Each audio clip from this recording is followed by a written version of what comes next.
Hi. This car that you see here is a 1929 Packard 640 Phaeton. This car has some history. I believe it was originally owned by the Maharaja of Patiala in India, and the car then went to Bombay, and from Bombay it was bought and brought into Pakistan by another political family, the Bhutto family. I've had this car for some years now.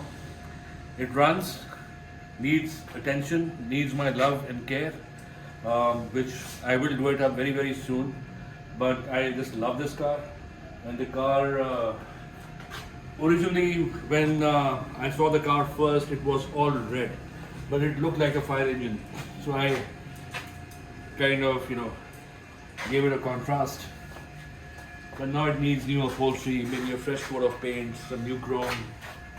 That's the insignia of Patiala.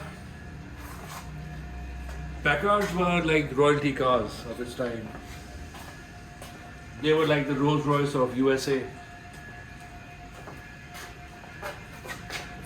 I don't like the car without the masket, but the masket is quite expensive and difficult to find. It still has the original one, so I've kept it in my room.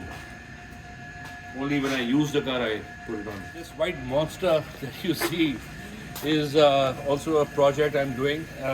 This is my Lincoln Continental Cabriolet. It's a V12 1947 model. This car was originally owned by the King of Afghanistan, Zahir Shah. It came to Pakistan in 1947 when Pakistan came into being. Afghanistan was the first country to recognize Pakistan and send their ambassador. I'm told by some eyewitness that this car had car number 1 under diplomatic registration. It had a red number plate with number 1. It was owned by the ambassador. It was with the ambassador of Afghanistan, Shah Wali Khan, who had taken the car out of King's stable of cars. I've had this car for maybe 26, 27 years now.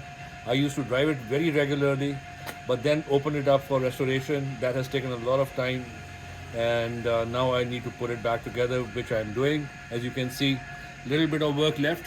Inshallah, it'll be back on the road soon. Like you see here is a 1940 BSA M20. M20s were made for the World War II British service, and a lot of them found their way into India and Pakistan. This particular bike is registered in Azad Kashmir and perhaps actually used in the World War II. It has a sidecar also, which I'm doing it up. And I found this bike in Lahore. It's kind of a barn find, complete, everything original, down to the seat, which I've been told is original. It's in bad shape. I'm not touching it, doing anything to it, unless I find out that this was not the original seat and it is just in bad shape. Only then I'll replace it, otherwise I'll keep it. Maybe put a cover on it.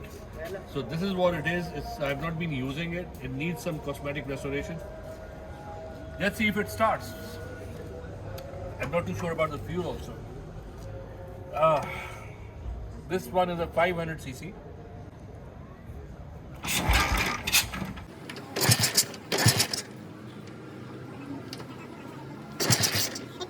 I think there's no fuel. Otherwise, it normally starts with one kick. Yeah.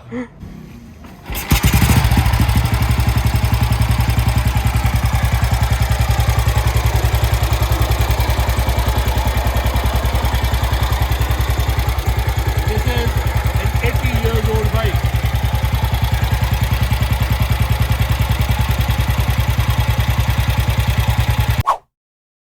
A big shout out and thanks to Jay Williams over at Air Technic, who are my top tier sponsors. Check them out for exhaust, brakes, suspension and even body kits. Also, much appreciation to my tier 4 sponsors Muhammad Ali Ahmed and Tom Conway Gordon, and of course all of these other guys who have joined me on Patreon. Without their support, I can't be creating the content that I am doing. Perhaps you can join them. Head over to patreon.com/browncarguy. Even if you can't do that, make sure you're subscribing and sharing this channel, which of course is youtube.com/browncarguy. Guy. Also subscribe to browncarguy.com and follow me on all the socials. Just search for my hashtag, which of course is hashtag Brown Car Guy.